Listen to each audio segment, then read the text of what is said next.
안녕하세요. 야나부입니다. 오늘은 팬케이크 수압의 유동성 공급 그리고 비영구적 손실에 대해서 알려드리겠습니다. 팬케이크 수압 같은 경우는 제가 영상을 몇 개 찍었었는데 이 팬케이크 수압의 유동성 공급을 하는 거는 내 코인을 일하게 하는 거라고 말했었습니다. 이 유동성 공급을 함으로써 거버넌스 코인도 추가로 얻고 그 다음에 거래소의 수수료도 일부 나눠 갖는다고 볼 수가 있습니다. 그래서 유동성 공급 같은 경우는 먼저 내가 유동성 공급을 할 두 개의 토큰을 선택해야 됩니다. 왼쪽을 보시면은 BNB BUSD가 있는데요. 보통 유동성 공급을 할 경우에는 항상 같은 가치의 토큰을 공급해야 됩니다. 예를 들어 1BNB를 공급을 하려면은 1BNB만큼의 BUSD를 추가로 이제 공급을 같이 해줘야 되는 거죠.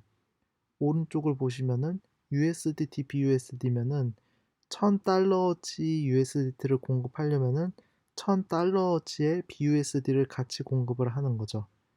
이렇게 양쪽을 맞춰서 공급을 해야 됩니다.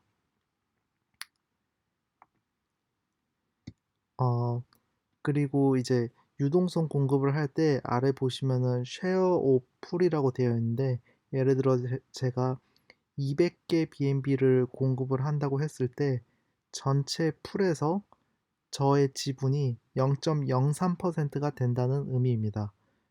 오른쪽 보시면 토탈 리퀴디티 있죠? 이게 이제 총 이 풀의 가치를 말합니다. 그러면 제가 여기다 유동성 공급을 하면은 사람들이 뭐 BNB, BUSD를 서로 이제 수합을 해갈 건데요. 그 수합을 해가는 그 트랜잭션 양이 515 밀리언 달러라는 의미입니다. 그리고 이 515 밀리언 달러에서 나오는 하루 수수료가 100만 달러죠. 100만 달러. 그러니까 이 100만 달러가 수수료인데 이 100만 달러 중에서 0.17%가 유동성 공급자들에게 간다고 보시면 됩니다.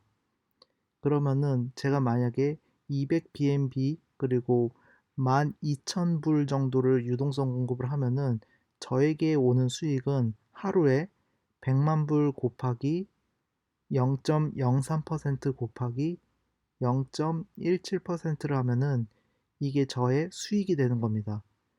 그래서 유동성 공급을 하고서 이 거래소, 그러니까 이 팬케이크 수업 시스템의 수익을 나눠 갖게 되는 것입니다. 그래서 제가 유동성 공급을 하라고 말하는 거죠. 그리고 이 수익을, 그러니까 트레이딩 피, 수수료를 나눠 갖는 거 외에도 유동성 공급을 하면은 팬케이크 수업의 케이크 토큰을 보너스로 받을 수 있게 됩니다. 많은 분들이 질문을 하시는데 여기 보면은 멀티플라이라고 해가지고 여기 곱하기 40, 곱하기 8, 곱하기 1 이게 무슨 의미냐고 물어보시는데 여기 물음표를 누르면은 적혀 있습니다. 예를 들어서 곱하기 1 같은 경우에 1 케이크, 그러니까 블록 하나당 1 케이크를 받는다고 하면은 40 곱하기면은 40개를 받는다 의미입니다. 이 여기서 이제 예를 들어서 1 케이크라고 한 거는 이 팬케이크 수업의 정책에 따라서 1 블록당 한 블록당이 3초일 거예요. 그 한 블록당 몇 개를 발행할지 이거는 계속 바뀔 수가 있습니다. 그래서 예를 들어 이렇게 적어 놓은 거고 아무튼 발행량이 정해져 있는데 그 하루 발행량, 한 블록당 발행량이 정해져 있는데 그게 1 곱하기 1 때 한 개라고 쳤을 때 그거의 뭐 40배라는 의미이죠. 근데 보시면은 BUSD, BNB 같은 경우는 곱하기 8이고 비트코인 BUSD 같은 경우는 곱하기 1인데 그 비트코인 BUSD가 그 APR이 더 높잖아요.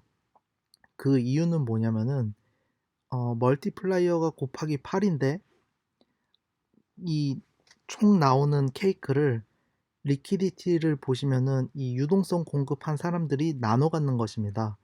보면은 케이크 BNB나 BUSD BNB 보시면은 리퀴디티 풀에 참가한 사람들이 굉장히 많습니다. 그러니까 참가한 사람의 돈의 크기가 굉장히 많은 거죠. 그러니까 거기서 저의 지분은 굉장히 적겠죠. 그렇기 때문에 이제 다른 사람들하고 나눠 갖는 거기 때문에 APR이 낮다고 보시면 됩니다. 그래서 APR이 높으려면은 멀티플라이어가 높으면서 이 유동성 자산 자체가 적을수록 APR이 높겠죠. 그래서 뭐 멀티플라이어를 보고 하셔도 되고요. APR이 높은 거를 찾아서 하셔도 되는데, 여기서 중요한 거는 이 유동성 공급을 할 코인에 대해서 내가 투자를 하고 싶다는 코인에 대해서 선택하시는 게 좋을 것 같습니다. 단순히 수익률만 보고 APR만 보고서 유동성 공급을 할 경우에는 그 유동성 공급을 할 토큰의 가격이 많이 떨어지면 손해를 볼 수 있거든요. 그래서 내가 꾸준히 뭐 내가 오랫동안 꽤 갖고 있을 거다라던가 아니면 투자를 계속 해보고 싶다라는 코인을 추천드립니다. 비영구적 손실에 대해서 말하기 전에 제가 먼저 결론부터 말씀을 드리면은 한 달 이상 홀딩할 거라면은 각각 홀딩하는 것보다 유동성 공급이 효율이 좋습니다. 비영구적 손실을 따진다고 하더라도 한 달 이상 홀딩한다면은 유동성 공급이 훨씬 좋다고 생각을 합니다. 그래서 거의 네, 뭐 그렇다고 생각을 해요. 제가 경험상으로도 그렇고 계산을 하더라도 그렇다고 봅니다. 그 이유에 대해서는 많이 말씀을 드렸는데 수수료 수익을 통한 유동성 풀 이게 계속 늘어나기 때문에 거기에 지분을 제가 갖고 있는 거기 때문에 수수료 수익도 얻고 거버넌스 코인도 추가로 보상을 받기 때문입니다. 보통은 유동성 공급을 할 때 좋은 유동성 공급 시기는 이 코인이 계속 횡보한다. 가격이 이제 왔다 갔다 하는데 그렇게 크게 왔다 갔다 하지 않고 뭐 가격이 일정하다. 그러면 효율이 좀 좋은 편이고요. 그리고 어, 스테이블 코인 간의 유동성 공급하면은 또 좋고 또 거래량이 많은 코인들 가지고 유동성 공급을 하면은 좋습니다. 다음에는 몇 개 좋은 유동성 공급 페어들을 추천해 드려야겠네요. 그리고 유동성 공급을 한다는 거의 의미는 계속 반반씩 유지한다는 의미거든요. 그래서 내가 선택한 두 개의 코인을 반반씩 유지를 하는 거라서 뭐 예를 들어 제가 비트코인이랑 BNB를 항상 반반을 유지하고 싶으면은 유동성 공급을 안 하면 직접 제가 사고 팔아야 되는데 여기다가 넣어두면은 알아서 그 리밸런싱을 해주는 효과가 있습니다. 그래서 저는 유동성 공급을 굉장히 좋아합니다. 이제 비영구적 손실에 대해서 조금 설명을 드려볼게요. 그러니까 비영구적 손실이라고 이제 그 팬케이크스와 이런 AMM 오토 마켓 메이커 여기에 이제 항상 딸려오는 이야기인데요. 이 뭐 비영구적 손실 때문에 유동성 공급을 하면은 오히려 손해를 볼 수 있다라는 말들이 있습니다.